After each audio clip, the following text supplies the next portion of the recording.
Hello guys, welcome to my mini blog. আজকে দেখো আমি রোহিতকে বলিনি জামাটা পরে আসতে, ও পরে এসছে আর কোইন্সিডেন্টলি আমাদের ম্যাচিংও হয়ে গেছে। তারপরে আমরা বেরিয়ে পড়েছিলাম সাইকেলে হাওয়া দিতে, কারণ আমার কিপটা বয়ফ্রেন্ড গাড়িতে তেল ভরবে না দেখে গাড়ি আনেনি। তো কী করা যাবে, দেন আমরা চলে গেলাম বাজার কলকাতায়। সেখানে গিয়ে সবার ফার্স্টে আমি দেখলাম ওয়ান পিস।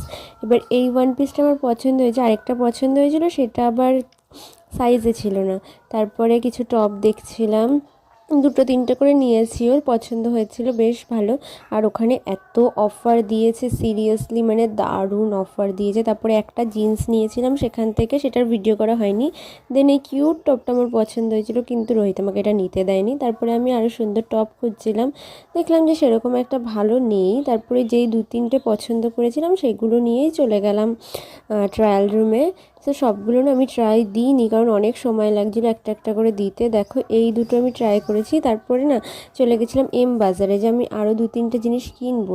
সো এই কট সেটটা আমার ভীষণ পছন্দ হয়েছে। কট সেট না, এটা প্যান্ট টপ মানে আলাদা আলাদা করে নিয়েছিলাম। দেন তারপরে আরেকটা কালো রঙের প্যান্ট নিয়েছিলাম। নেওয়ার পরে চলে গেছিলাম বিলিং কাউন্টারে, দেন বিল করালাম। So by.